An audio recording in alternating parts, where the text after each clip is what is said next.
many of these men coming right now from the Middle East are paying cartels up to 30 grand to be smuggled into the United States illegally and undetected. And you could see actually in that tweet, this is a Pakistani national crossing in Starr County, Texas. So he was aided by the cartels. But now that the country is at war, those threat of Iranian sleeper cells here in the United States is absolutely real. This is a major national security issue. And I think the big challenge is that you have hundreds of thousands of these individuals. It's not just individuals from the Middle East that we have to worry about, which is already concerning, is all the tens of thousands that came from China.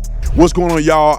Like I said on the live stream, I'm so excited about this interview. Jorge Ventura, he's been on the show before. He's an independent journalist, but this time we have to talk about the new video that he dropped about Iranian sleeper cells that are coming from the southern border.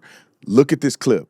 You might be hearing about the threat of Iranian sleeper cells in the U.S. The threat is here. They are in our country. We don't know where they are. We don't know who they are. We just crossed into Tijuana, Mexico, and right now, the Iran news is dominating the news cycle on the American side. These are all documents that my team's found at the border. And once again, these are individuals from special interest countries. They require extra security screening, and these documents are littered all over. So just 2 blocks away from the U.S. border on the Mexican side in Tijuana is this Islamic mosque. Can you ask if the manager could do anything? I can't go back. I don't do crazy stuff. But we just want to see if anyone from Iran was here. Where are you guys from? So our brush team in Starr County apprehended a special interest alien from Pakistan. And when we talk about special interest countries or special interest aliens, these are adversarial countries that are not friendly to the United States. So the guy was from Iran, but he also had a Venezuelan passport.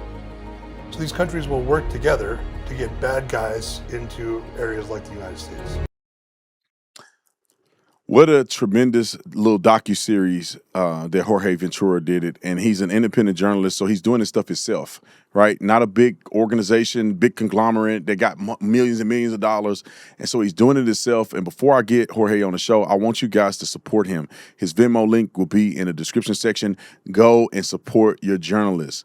You know, people love to share, to comment.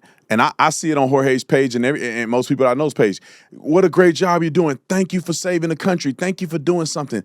And I am asking you guys, and my family is giving our own money to help Jorge as well. I'm asking you guys to gift whatever God's put on your heart. It can be $1 if that's what you got to give, but we all need to contribute to our journalists who are out here doing stuff the mainstream media won't even think about doing. All right, welcome to the show, Jorge Ventura. Jorge, tell me what you got, man. That clip that I just played was insane, and it's crazy, man, because you, Nick Shirley, you guys are uncovering stuff that you would think the government would be uncovering. Tell us about the sleeper cells that you found out about. Yeah, Brian, thanks for having me on. I think this is one of the most important national security stories that corporate media right now is completely missing. Back in 2022, I was actually the first reporter, first on the Texas border, then in California, to start to document the massive amount of Chinese nationals that entered under the Biden administration. But while that Chinese invasion started to come in, we started to see that increase of men from the Middle East, Pakistan, Lebanon, Yemen, everywhere, Iran, Iraq, Afghanistan, entering the country illegally by the tens of thousands. So I started exposing that early on in the Biden administration. But now that the country is at war, those threat of Iranian sleeper cells here in the United States is absolutely real. And this is the angle that the corporate media is missing. So through my sources on the southern border, I was able to learn that many of these men coming right now from the Middle East are paying cartels up to 30 grand to be smuggled into the United States illegally and undetected. One of the men that I interview in this project, his name is Corey Gutterow. He lives right on the border, U.S. military veteran. In his own backyard, he's collected thousands of documents of identification from men from all over the world. And for people who don't know this, these men are not your regular migrants, meaning that like when Border Patrol encounters a migrant from Guatemala, El Salvador, Honduras, we have agreements with those countries to share the data of those individuals. So if an MS-13 gang member crosses illegally and they're apprehended, we know right away who that individual is. The issue when you have these individuals from these terrorist countries is they're now labeled special interest alien, meaning that these are individuals with terrorism ties and they do require extra screening. The scary part here, though, Brandon, the national security issue is that they've been ordered by the Mexican cartels to either destroy or disregard their documents. And with Corey, we collected thousands of files. We linked many of those men to either military regimes, either not only in the Middle East, but in China. And our big kind of expose, and we'll talk a little bit more, Brandon, was I was able to learn through one of my security sources of this Islamic mosque. This is on the Mexican side of the border in Tijuana, just 2 blocks away from American soil, and that this mosque has harbored special interest aliens. Usually, Middle East migrants stop at this mosque between a day and 30 days. Many of them do end up getting to the United States through some legal manner, but many of them have sketchy ties, destroy their documents, and then they're actually smuggled into the United States by the Mexican cartel. So our document, our little mini documentary series, shows how this operation works, shows everything, and then the most key element is that these individuals are destroying the documents. And the reason I also think this story is important right now, Brandon, especially from the conservative media side, is right now it is popular to attack their own party. And, there's a lot of attacks right now on President Trump. And it feels like we forgot that President Biden literally let in tens of thousands of men who are actually connected to Iranian sleeper cells and also China. They're in the country and they've already infiltrated, and many of them also have connections to Mexican cartels. So this kind of story exposes all of that, and also this sketchy mosque that's on the Mexican side, so close to the American border when we're at war. And when I went to investigate that mosque, Brandon, I did confirm at least one Iranian national is in that mosque now, meaning that he just arrived and he'll likely try to come across illegally at some point next 30 days. Man, this is crazy. And it kind of speaks to, it may be the bigger picture in part. And I know this conversation is not about the war in Iran, but you have Iranian proxies or people who are being radicalized to do damage in the United States of America coming through the southern border. That's another angle in which the reason why I think Iran and that war in Iran is going to be more consequential than people think. And also, like you made an incredible point about Joe Biden. I hope that the American people notice when we do see people acting as terrorist cells from these little sleeper cells that have been developed over time, that in part it was because, or probably in a large part, it was because of Joe Biden. It was because of the Democrats who refused to shut the border down, who refused to listen when people were telling them time and time again that there's not just migrants from Mexico.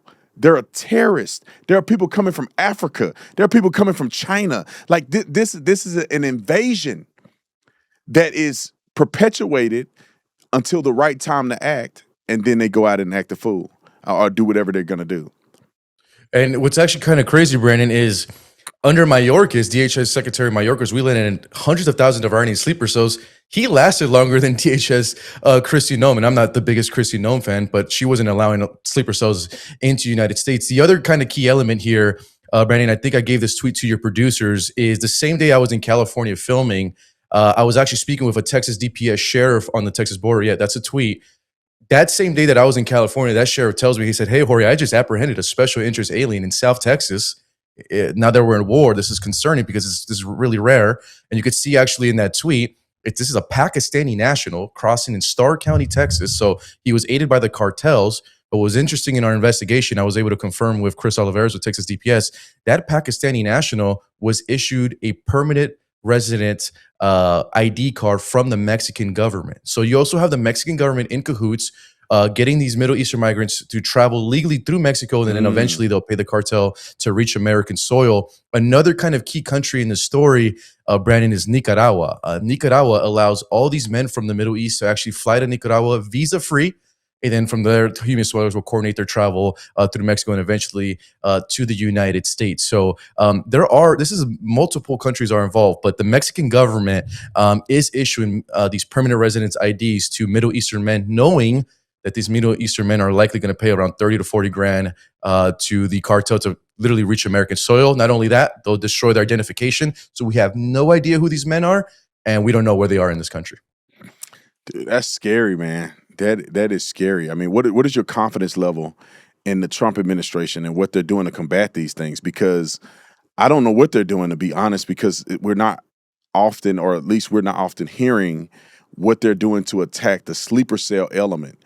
We hear about what they're doing when it comes to migrants coming over, people who are overstayed visas, deporting criminals and aliens who are in this country, mostly Hispanic or Somali or whatever the case may be, these generic groups that come over here more often than not. But what's your confidence level at what Trump and this administration is going to do to help the country combat, these sleeper cell elements and prevent the cartel from pretty much funneling terrorists into America? I mean, this is a major national security issue. And I think the big challenge is that you have hundreds of thousands of these individuals. And the thing that I try to highlight too, Brandon, in my reporting, it's not just individuals from the Middle East that we have to worry about, which is already concerning, is all the tens of thousands that came from China. China and Iran and all these countries have a very cozy relationship. And I believe we have that clip. If you just want to hear from the veteran Corey Gutterow, this man is the one who's collecting mountains of evidence of these individuals. I'm sure we could just play a little bit of that sound of Corey from our docuseries. Now, under this administration, we are at war, and that threat of Iranian sleeper cells is more real than ever. But it's not just Iranians. What are we looking at here, Corey? And what do the American people do not understand right now about national security? Everything we're being told is not necessarily true. It's exaggerated. It's buffered a little bit. These are all documents that my team's found at the border. This is all Take a look at this. Yeah. Pakistan. The reason this is so important, these are individuals coming from what the federal government considers a special interest country. So these are individuals that have ties to terrorism and require extra security screening. But what Corey is showing us, and you can explain here, Corey, is why would they leave their documents and passports? I mean, look how many passports and documents you have. Why would they leave them before crossing in? We haven't even had time to go through those bins over there. Oh, right here too, right? Yeah. And then I have about 2 times that many at another location. Like I said, the threat is real. The threat is here. They are in our country. We don't know where they are. We don't know who they are. People aren't understanding. We keep hearing that the border's secure. The border's not secure. There's still many miles of no wall left. No wall built. We got to get the wall built before we can do anything. Wow, that was that was very interesting. And that man is, like I said, is Corey Gutterow. And California, the border here, Brandon, plays a key role because this is essentially the capital where all these special interest aliens crossed illegally and continue to do so. And I think this story was so important to highlight this Islamic mosque that I believe should be a national security concern, considering how close it is to the U.S. border. Also considering that some of those individuals will be eventually smuggled by some Mexican cartel. And as we speak, there's probably maybe another tens of thousands of Middle Eastern men headed to Mexico, then eventually will stop at that mosque and eventually will reach American soil. So we're just hoping that this mini doc highlights this. It's an important story because corporate media, a lot of the times when they speak about Iranian sleeper cells, they throw the American public off. And then now the American public doesn't know what to believe. For instance, the Iranian drone story attacking the West Coast, ABC News reported an unverified tip. And when you do that, the public then doesn't take any threat seriously. Yeah. This is real, guys. This is the southern border. I lived it. I seen it.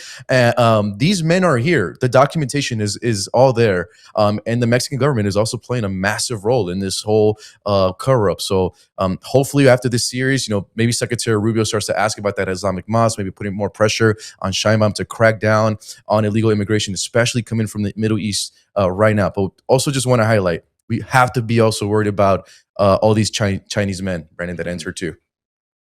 Yeah, one thing that was shocking to me, and I got another follow-up question. I might hit the follow-up question first, and then I'm going to get to the second part. The follow-up question is that you had asked the gentleman in the video, why do they leave their documents behind? And I think that it may not have captured what he said, because I'm still thinking to myself, like, well, why do they need to leave them behind? Are they leaving them behind and destroying them or whatever so they can assume no identity whatsoever when they get to the new place? Or is there some other reason why they're doing that? No, it's literally as simple as that. As soon as they're about to cross, they either destroy their documents completely or disregard. So that by the time they do encounter, if they do acquire any type of American law enforcement, because that individual is from a country that doesn't share any information, that American law enforcement, even Border Patrol, they can't find out any info on these individuals. And these individuals are essentially coming into the country with a clean slate. The scary part, though, Brandon, is that many of these individuals, and tens of thousands, they were legally paroled into the country by the Biden administration. And these are folks, we have no idea who they are. And talk like this, the example that I always try to give out, this is the clearest, is back under the Biden administration, Jose Ibarra, a legal immigrant from Venezuela, crossed illegally into the United States through El Paso.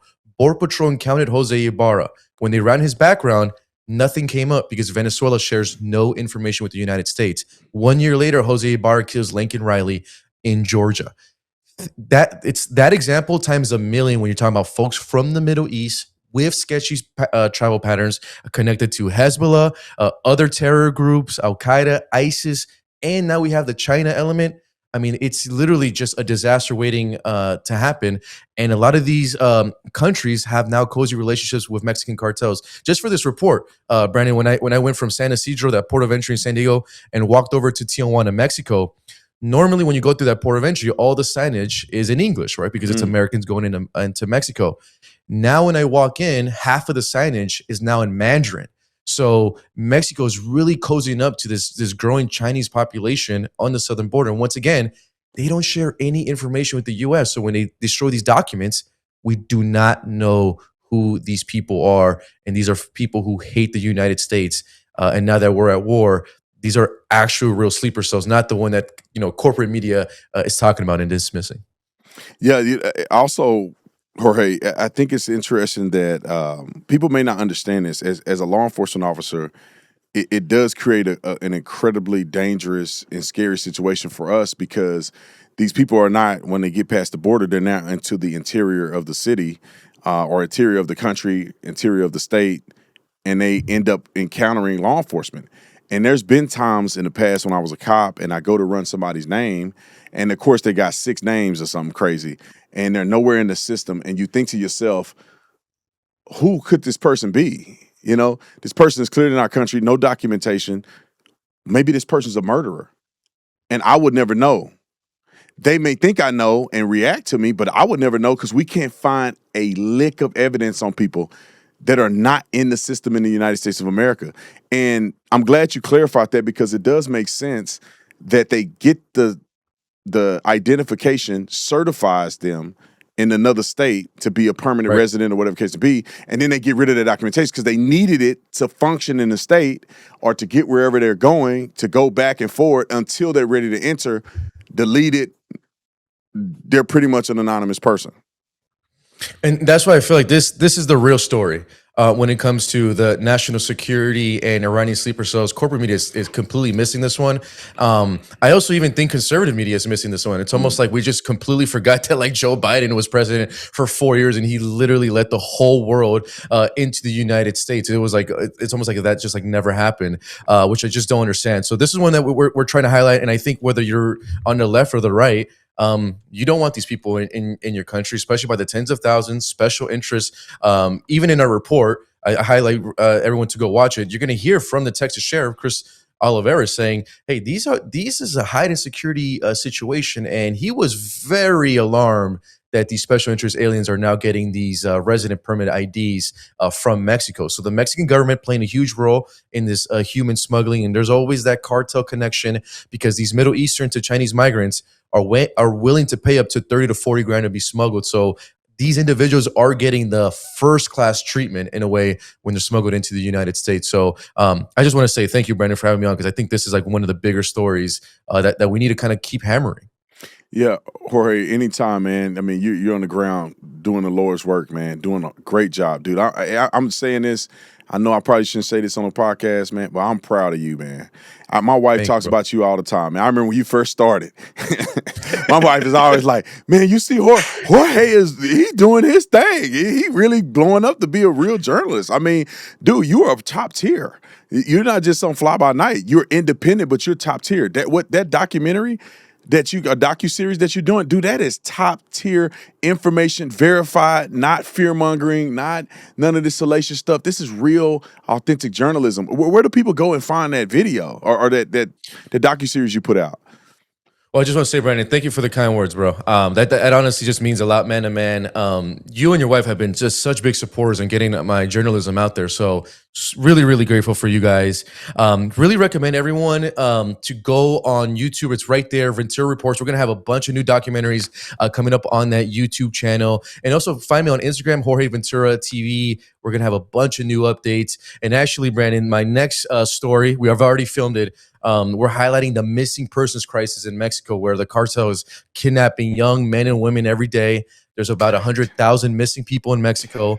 And I joined these parent search group. Can you imagine you're being a parent and your son or daughter is kidnapped by the cartel? The government doesn't help you. The police doesn't help you. But these parents, because they love their kids so much and they want closure, they're out there every day with shovels, literally looking for their kids, knowing that if they do encounter their sibling, their loved one, they're going to be human remains. And it's one of the saddest stories, and it happens literally right next to us. It's all done by the cartel. And these folks really do want some type of U.S. military support. They really are ecstatic when they saw Trump's takedown of El Mencho and these other drug lords. So it's another story. It's a more human element, just really showing these parents and kind of going through this crisis and kind of living in a country where the cartel rules over you. So that's our next story. And once again, Brandon, just thank you guys so much for the support. We have so much more work coming. We're just more motivated to get all these stories out there and just literally beat any narrative that the corporate media is putting out there. I love that. Can y'all put the Venmo on the screen one more time? I want people to know. I feel inspired, dude. We're gonna give some money to your cause, man, because I feel inspired to help you make that come true. Dude, that's a real, genuine, heartfelt story about because I'm a parent, and I think my son is missing in the house somewhere, and I'm having a heart attack. Right? I mean, I'm like, where Bo at? Where Bo at? We like, is he in the backyard? I hope he's not in the backyard. Thank God he knows how to swim in case he fall in there. You know, but like my heart is dropping. My son is in the house somewhere, and I don't know where he's at right away. You know, imagine thinking that your child is getting tortured or something by some